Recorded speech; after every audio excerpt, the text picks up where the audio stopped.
Hey everyone, welcome back to Matt's Models and More, a channel dedicated to model making on the automotive side. Today I've got the grand finale of the 1988 edition Monogram reconstruction, not restoration, but reconstruction of the 41 Lincoln Continental.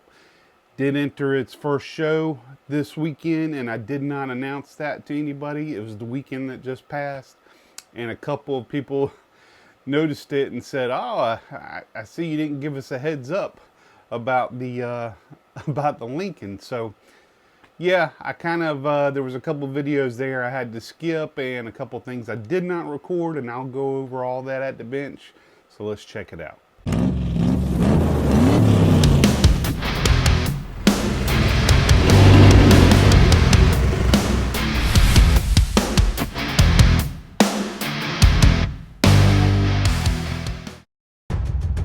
Looking for the best aftermarket parts and accessories for your model?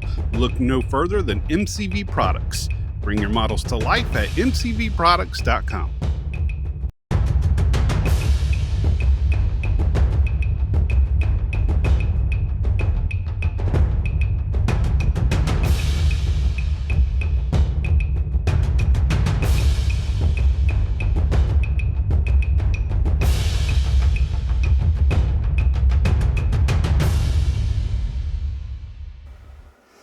Okay, first off, a couple things. It did enter its first show this weekend, and it did place second in the customs class, which if anybody has watched my video, please, if you haven't, please go watch it. But the model car builders of North Carolina, South Carolina, and Virginia put on one hell of a show, and it was an extremely competitive show from beginning to end. It didn't matter what class you were in, it was tough. So I felt sorry for those judges for sure, because it was one heck of a show.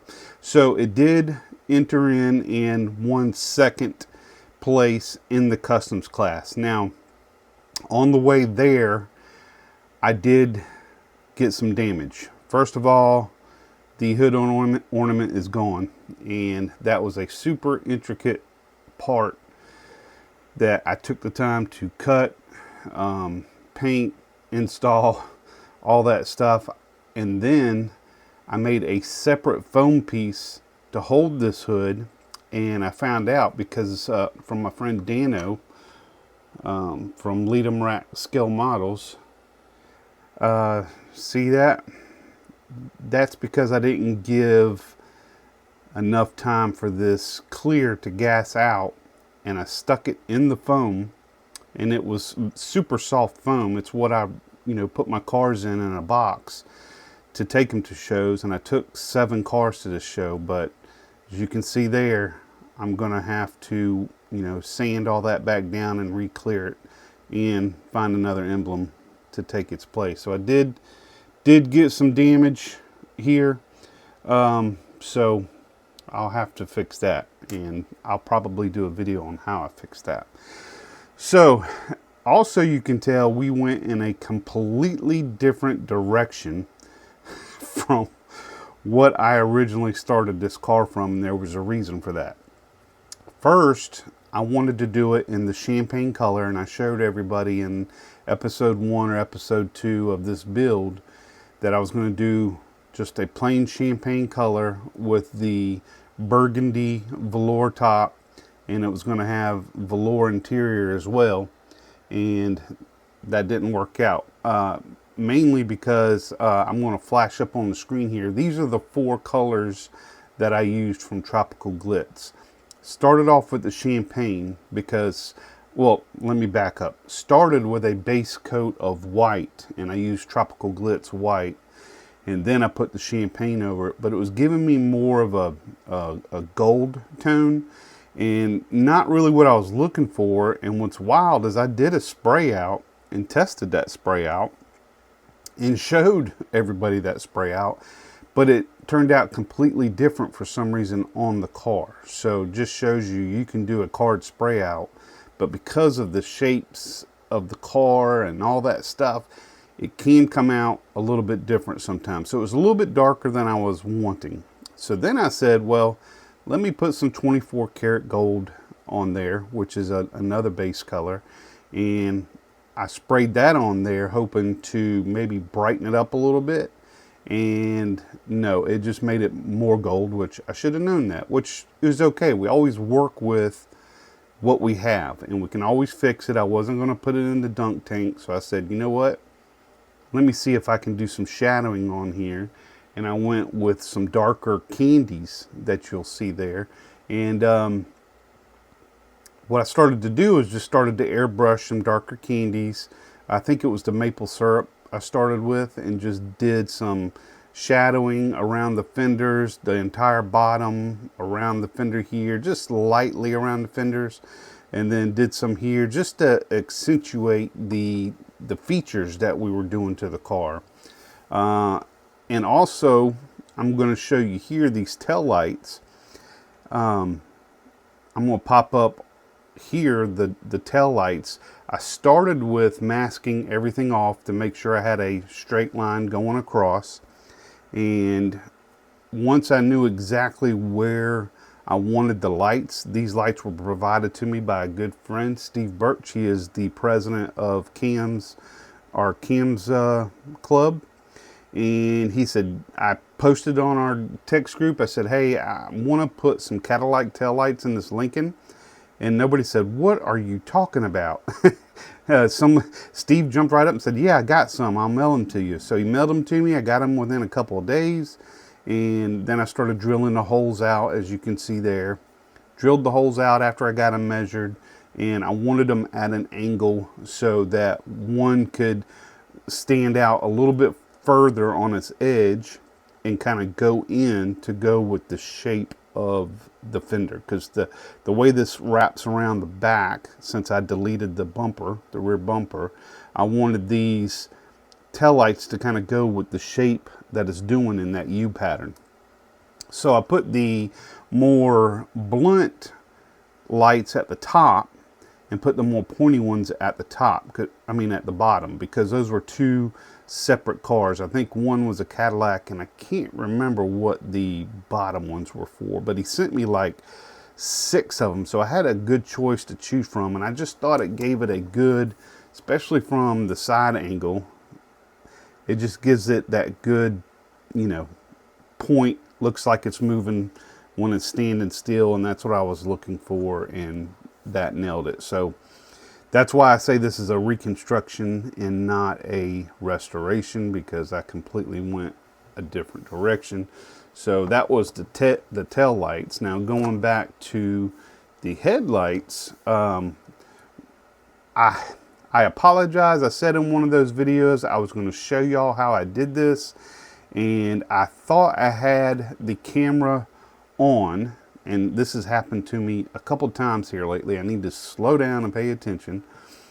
I thought I had the camera on and went through the entire process of drilling out the headlights, backfilling it with styrene. Luckily, I got some photos of it, because I always do photos and filming.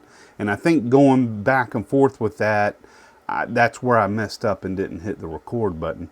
But to get to this point, I backfilled the inside of it with a piece of styrene, just cut it out, glued it in, and hopefully you can see these pictures I'm popping up.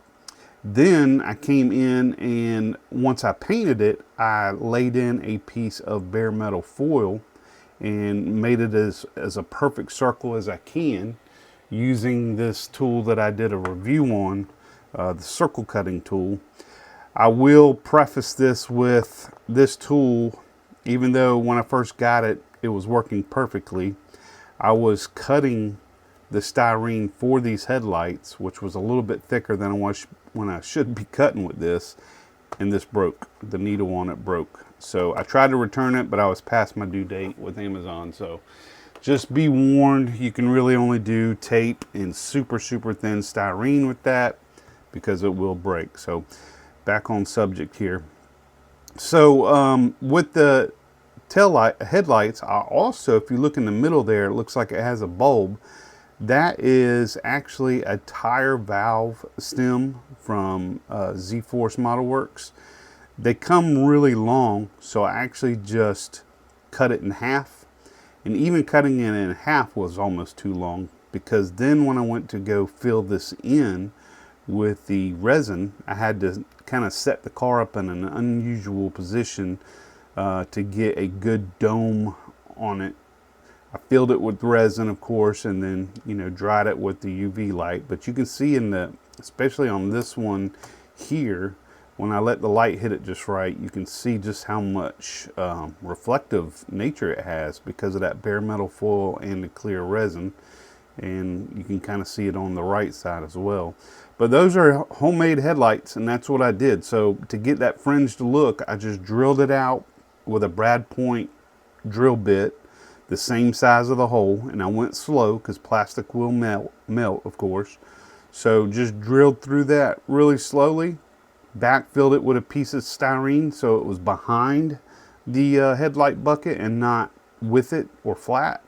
That way when you filled it, it looked nice and flush. So, and when I mean flush is if we go to the side, you can see there, and I think I got some pictures of that too.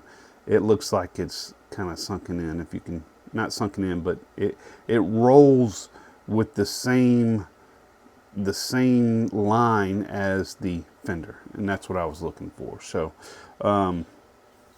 that's what I did there with the headlights. I wanted to make sure you saw that. So along with the headlights and the taillights that I was going to show y'all how to do, I apologize because I missed all of that. I also decided, you know, originally I wanted this to sit completely flat, and as you can see, it's not. I gave it a little bit of a rake in the front. I figured if this was going to have, you know, 24 to 26 inch wheels in the 1-to-1 world, that this needed to probably have a little more of a rake in the front. And to me, it kind of reminds me of the old school cars that had that gangster vibe where it did sit more in the back than in the front. So after I did the shadowing and the clear and all that, I did have to do some wet sanding and did some, I used some Tamiya compound and just polished it out. So then the color started bothering me because, of course, it wasn't the color that I originally planned, and all of a sudden the velvet top or velour top did not match the car. So, of course, with this kind of color, to bring out the white walls and everything else, an off-white, I ordered cream velour is what I ordered from Amazon in the self-adhesive velour, and that went well. And then of course I did the entire interior, and hopefully you'll be able to see the interior. If not, I've got some stills of it, but I did the seats, the door panels, the dash. I did use STS, has some really cool instrument cluster gauges that are decals. The decals, I will say, are strong if you're probably using them on plastic, but they did not work well for this velour, so I did glue those in. My wife did 3D print me a dice, so I have a dice shifter that I painted chrome. And if you could, I don't know if I can zoom in on that, but it actually does have the you can see the dots of the dice on there, the 4 and the 5 and the 3, and that was pretty cool, so I'm glad she did that. Also, from my stash, I added some mirrors. I have no idea. You know, I'm sorry. Those mirrors are actually from MCV Products. He is now offering, before we get to the engine, hang in there, guys. He's offering now side mirrors. So the side mirrors came from MCV Products, and I thought that style of the side mirrors just kind of went with this car pretty well. So I went ahead and used both of those and chromed them out to kind of go with the theme. My wife 3D printed me some wipers. I did have to cut the actual wiper itself down just because they were so long. So cut those down, made to fit. Did redo the glass because the glass that came with the car was completely yellow. So I had to redo that. Added, now let's get into, let's make sure there's nothing else here on the outside that I'm forgetting. Of course, the wheels, got the spare on there. I do, STS made me some tags, South Carolina tags, and it does say Matts on there. And I did have a tag bracket, a frame to go around that. And before I get to that, as you can see, the wheels are pointy. They have that pointy hub in the middle. So I did have to sand that down so it would hold the tag bracket there. However, the frame that I was using was so dainty it broke multiple times. I tried 3 times to put the chrome frame around it and it kept breaking, so I said just the heck with it. So it also does not have door handles because this particular model Lincoln was a push button, believe it or not. Yes, that was around in 1941. You actually just pushed that button and the door opened. So no handles, just a button. All right, so now we're going to get to the engine. Engine is, let me change views here. All right, the engine is in, I think I mentioned in one of those videos before, it is an MCV Products. That is a Boss 429 and with the stacks, and it's just a gorgeous motor. So it's well printed. I mean, it comes so detailed, so clean, easy to put together.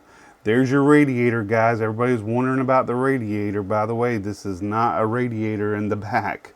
Just because it has that cap there does not mean that's a radiator. The radiator does go in the front. That's the original radiator from the kit. And I did reuse it. Just repainted it with some markers. Did the radiator cap in chrome. Did use MCV Products radiator hoses. And, you know, put those on there. This was wired already. I do have a heater hose coming out of the dash at your top left, and those are those awesome hoses that have writing on them, so it really gives an authentic look. So I've got that coming out of the dash into, of course, the front, and got the fuel injector hoses running through there. Got a coil that I got from MCV Products as well. Just painted that up. I was going to do that in red, but I did not want it to be an MSD style. So that is just a, let's just say, aftermarket coil. And of course I ran the coil wire all the way to the actual distributor. So the engine was, you know, it gave me a little bit of a fit getting it level, because I had to have this thing level in order for the hood to shut properly. And when I say level, I'm saying level with the car, because as you can see here, it looks like it sits proud, like the hood wouldn't shut, but this hood is concave so much that it gives you plenty of room, and it doesn't even touch those stacks at all. So it looks like it would not fit on there, but I had to test that multiple times. But I did want a slight rake, just so slight, to go with the flow of the car. So if you see what I mean, the car has a slight rake, so does the engine, just so it's level with the car. I did not want that to be level and the car be at a slight rake, so did that as well. So did the stitching on the convertible top. You can see there, ran it from the top to the bottom, and it does wrap all the way underneath into the car. And a couple little wrinkles there that will flatten out when I touch it, but then it seems like after a day or two it keeps coming back, and that's driving me crazy. Still happy with the way this car came out, even though I had some hiccups and some things, you know, the color did not turn out the way I wanted, but I'm glad that I did the shadowing effect, just because it's different. You know, I look up to Daniel Robinson. He is part of our CAMS group here, and he is an established painter. He's been painting his entire life and does some amazing things. And he's actually inspired me to start trying some of these different techniques. Even the next couple cars I'm working on for the Acme show are using graphics. So I am, you know, stepping out of my comfort zone and doing some graphics. That's a great shot there, because you can see the depth of, you know, the shadowing going down into the rocker panel area, and around the fenders, the fade from the top back. And these were just light fades, and I just slowly built it up. I didn't want to overdo it, so I did it just enough. When you're looking at it, you're like, why is it having this effect? It almost looks like it's changing colors, but it's not. It's really not. But back to the paint. I'm jumping all over the place. I apologize. Before I cleared it, that last candy color, which was, I'm looking at it here. Oh, the Fool's Gold Candy. So the dark shadowing was the maple syrup. Once I let all that dry, I went over the entire car with the Fool's Gold Candy, and I did light coats on it just to kind of blend everything in. So this is not just a spray and walk away. This actually was, 5 different layers of paint, starting with, you got your primer, you got your white base coat, then you had the champagne, then you had the 24 karat gold, then you had the syrup, maple syrup candy highlights, and then back over with the Fool's Gold Candy, and all of that was tropical glitz. So this is not something, because I've had a lot of people at the show going, what color did you use to do that? It's not just a color, and it's this, I won't say it was done on purpose, that's for sure. It was a build up to get to this point. So more of a trial and error. It's no way I can just say this is exactly how you do it. So that's it, guys. It was fun. It was a definitely fun build, and I shocked a lot of people with it. They weren't expecting to see it at the show, even people in my club. I kept it quiet. I said, you know what?